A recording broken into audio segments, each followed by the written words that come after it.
Okay, so good morning class. No need to stand up, just sit down. So now we will going to be starting a new lesson regarding pronunciation. So now pronunciation is very crucial for us to deliver our speech correctly and with clarity. Now, for your objectives, I expect that you will now learn how to practice pronunciation of difficult sounds to enhance your overall communication effectiveness. And then we will discuss later the intonation, and I would expect that you will also develop intonation skills to convey meaning and emotions for more engaging and expressive communication. And last, of course, you need to increase your awareness of word stresses for you to improve in the clarity of your speech. Now, let's look at this triangle. Now, I will teach you how to pronounce each word or each syllables that are there. Now, for this word, it sounds like EB. Repeat after me. EB. So, it sounds prolonged and hard. Now, this word is eat. Again? Eat. Okay. It is hard, but just short amount of time is applied. Now, this word is again. Okay, very good. Now, this word is pronounced as ebe. Now, this one, you need to open your mouth to the fullest extent and say, Now, in this word, you just need to perhaps just a little bit close your mouth a little bit and say, Very good. Now, for this one, it's Yeah? Okay, very good. Now, for this one, it's Very good. Now, for this one, it's hard, but it is also prolonged. It's Now, for the closing one, it's Very good. Now, please, Miss Nicole, Mr. Nicole, can you pronounce the word, just 3 words?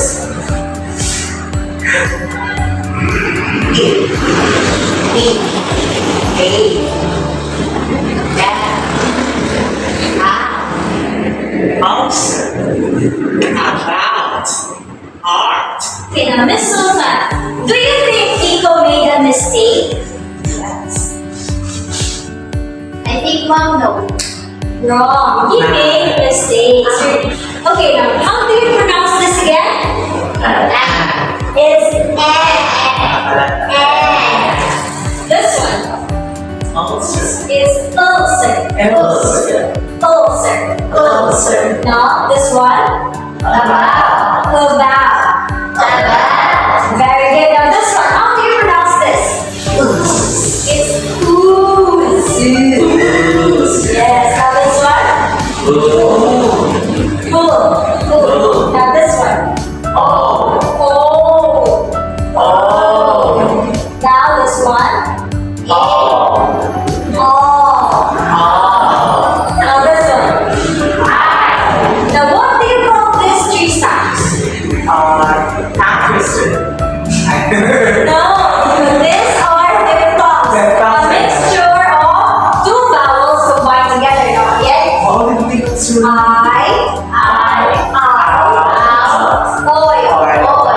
Okay, so now, since I think you already understood what our topic today is, I will introduce you to a world of tongue twisters.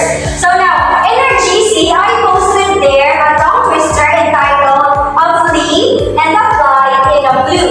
Okay, now, first you will listen to me and then you will perform this later one by one. Understood? Yes. So, a flea and a fly in the blue, or a person. So what did they do? Said the fly, let us flee. Let us fly, said the flea. So they flew their claw in the blue. Okay, did you understood it? Yes. So I will give you around 3 minutes for you to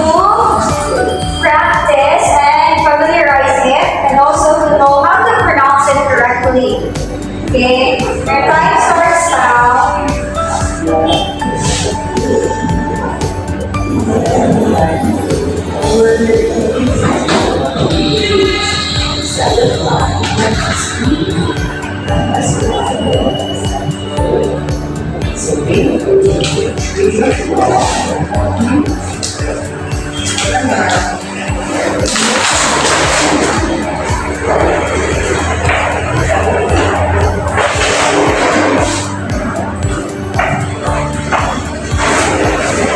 your brackets all around. So are you done? Yes, ma'am. Do you know much about how to recite the words and pronounce it correctly? Yes, Yes, ma'am. ma'am. Okay, so first let me call Miss Sultan. Recite the tongue twister here in front. Flee and apply in a food were in prison.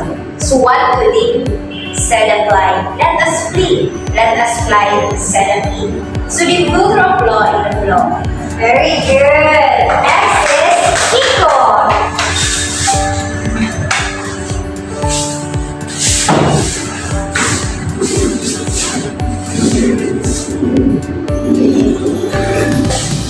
A fly, and a flew. We're in prison, so what can he do? Said the fly, let us flee. Let us fly, said the fly. So they flee through a flaw in the flue. Okay, very good. Next, Kia, it's your turn. Please recite the tongue twister here and now. A flea and a fly and a flew. A flea and a fly and a flew were in prison, so what did they do? Said the fly, let us flee. Let us fly, said the flea. So they flew through a flaw in the flue. Very good. Now, since we are done regarding the tongue twister, I will share to you a story about the wisdom. Okay, now, I want you to get a piece of paper or any scratch, and then, or just type on your phones the difficult words that I will be reading in this story. So, I want you to list as many words as you can na feeling ninyo lisod siya i-pronounce o lisod siya i-spell, and then I will collect it and test if naminaw ba ito sa akong story. The story goes like this. In the verdant meadows of wisdom, where the ancient oaks whispered secrets of ages past, there resided a venerable sage named Aurelius. Aurelius was renowned far and wide for his sagacity and insight, and creatures from distant lands sought his counsel in matters both mundane and arcane. One day, as Aurelius sat beneath the canopy of his arboreal sanctuary, pondering the mysteries of the cosmos, a troop of creatures approached him with a wonder. Among them was a proud lion, a cunning fox, a humble ant, and each beset by the same dilemma, the scarcity of sustenance in their shared domain. Now, the lion, with his regal mane and piercing gaze, lamented the dwindling herds upon which he once feasted, while the fox, with her sly demeanor and quick wit, bemoaned the scarcity of prey within her cunning grasp.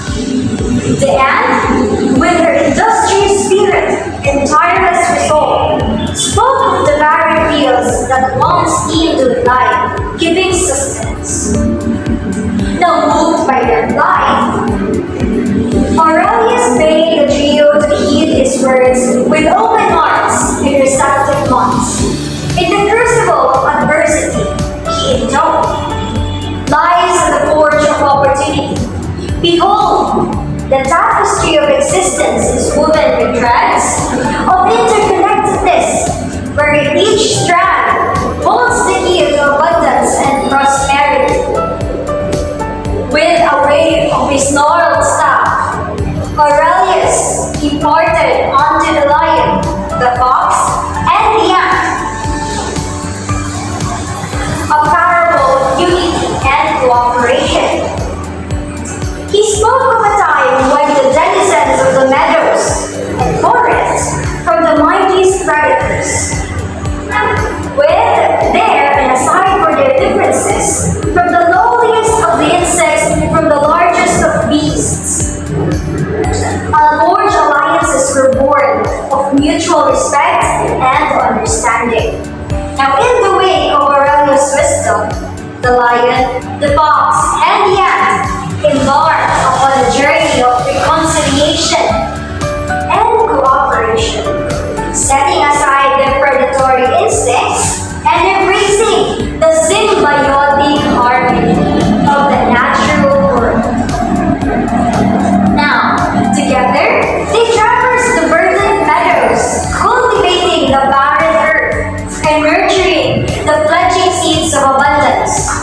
And lo, as the seasons turned and the bountiful harvest grew, forth from the once barren soil, the lion, the fox, and the ant stood as testament to the transformative power of unity and cooperation. Now, in their shared prosperity, their legacy, and they found solace and fulfillment. Their legacy beaconed a hope for generations that are yet unborn. Now, after reading the story, I hope you have jotted down a few words that you find difficult. So, Mr. Talipon, can you read those words that you have taken notes?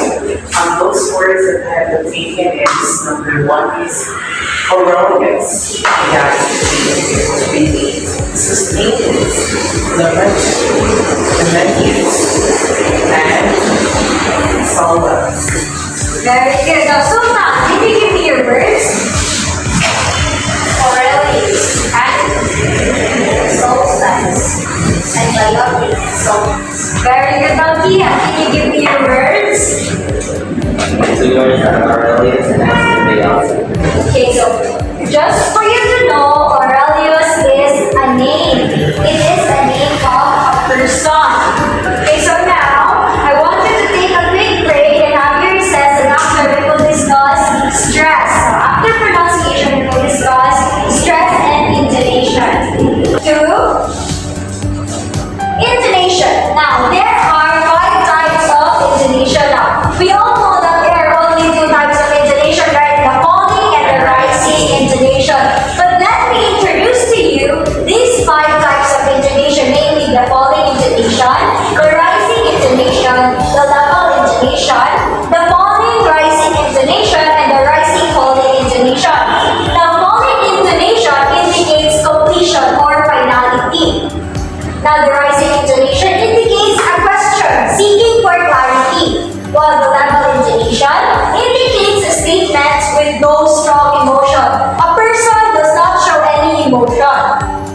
While the falling rising intonation expresses surprise, disbelief, or a request, while the rising falling intonation expresses politeness or sarcasm. So now, let me give you an example. For a falling intonation, you can say that, sorry, this seat is taken. So, see, the tone of the voice goes from higher to lower.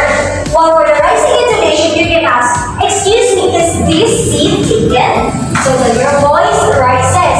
The intonation or the pitch of your voice rises. While in the level intonation, you can simply say, sorry, this seat is taken. So see, you say words or sentences or phrases in a nonchalant voice or in a nonchalant way. While the falling rising intonation expresses surprise or a belief. Like for example, I won the lottery. I won the lottery! You see? When a person does not generate well his emotions, this tends to apply, to be applied or to occur. So, hindi siya pwede ginagamit kahit rare na kaya siya makita mo. But, for rising and falling intonation, it expresses politeness or sarcasm. Like for example, rising. Can you pass me the black, please? You see, you have to add the word please in a lower tone so you don't sound rude or arrogant. Now, does everybody understand the lesson? Yes. Anybody have a question? So now, again, for rising intonation, it indicates completion or finality. A question for rising intonation, it shows no strong emotion for level intonation, and then raising and falling intonation and falling rising intonation expresses surprise, disbelief, or request. So now I want you to get 1 half crosswise, and I will give you a quiz 1 to 10.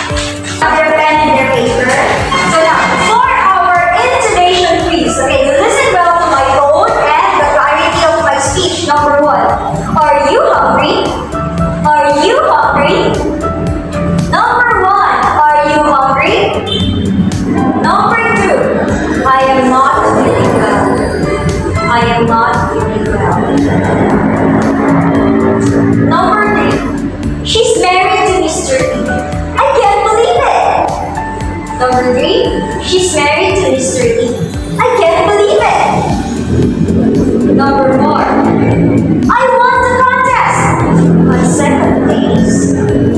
I won the contest on second place.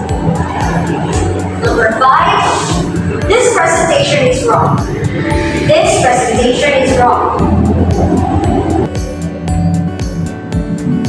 Okay, number 6. I like eating junk food.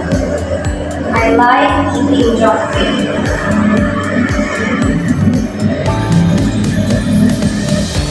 Number 7. Does anybody live here? Does anybody live here? Okay, are you through? Number 8. Ouch! I hurt my foot! Ouch! I hurt my foot!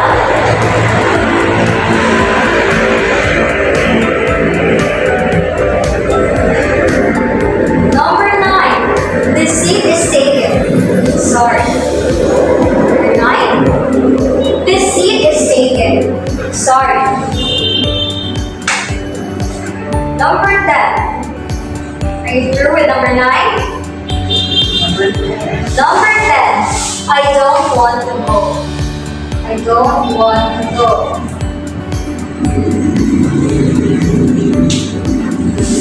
So now kindly pass your papers to the center aisle and then pass it forward and give it to me.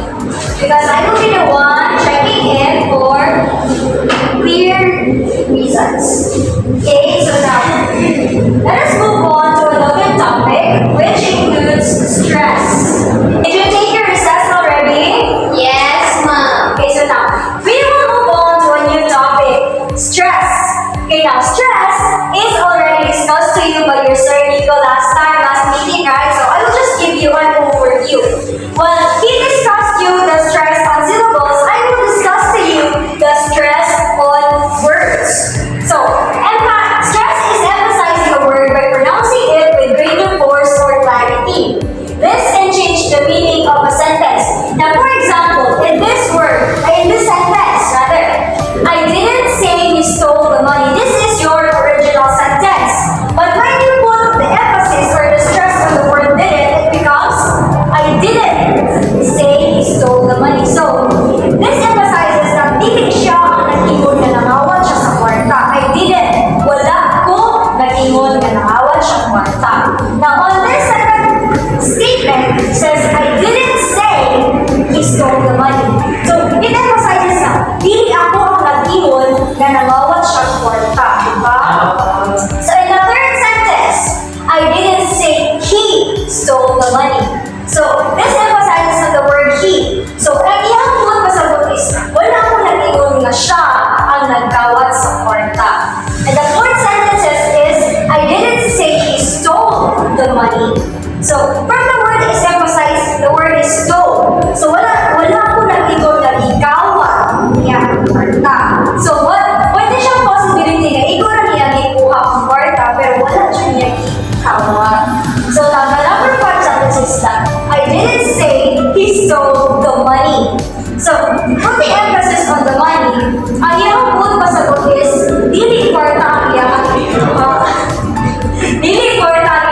ikawan.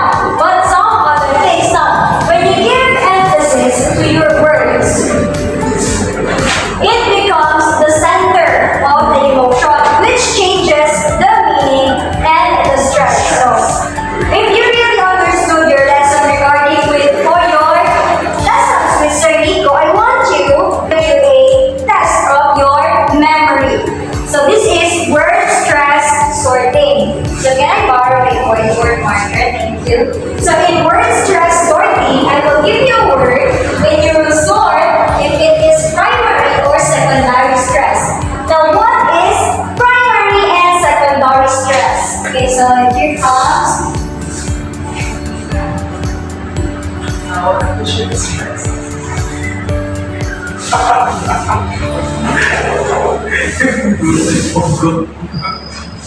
Okay, now, primary and secondary stress. Now, primary stress involves the word, for example, Record. Read. Next to Nico, can you read?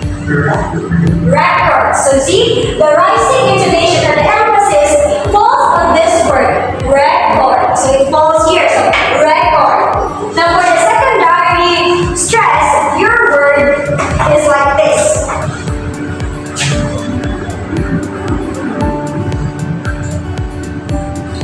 Revenge. See, it falls like revenge. Revenge is stress. The tone of your voice rises on this word.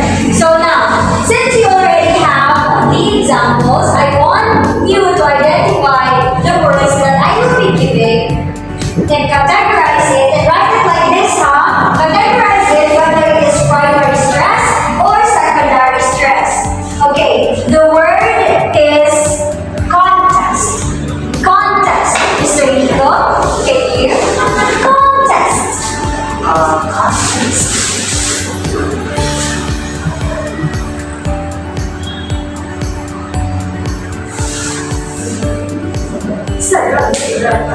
Okay, thank you.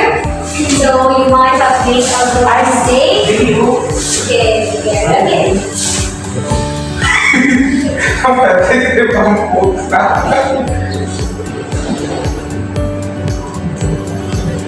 Okay, very good. Now, your second word is invent. Miss Sultan, invent. Invent. Invent. Yeah, invent. But the southern line is Sultan, invent. No, invent. Okay, now please trust versus personal. Very good. So the first stressed syllable is the word in. So it makes it invent. Now your last word, Mr. Kian, is export. Export.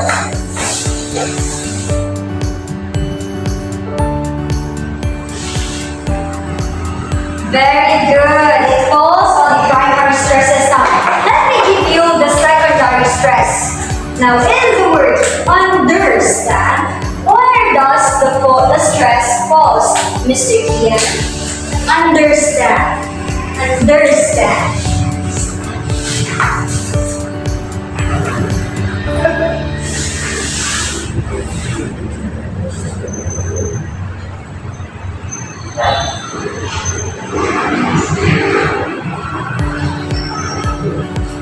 Very good. Now, next, the word record. Record. Mr. Record. Yes. Record. Yes. Record. It is I think it's an adjective or a verb. Record. Yes. To means to record again. Record. Very good. Now, for the last item, it's benefit. Benefit.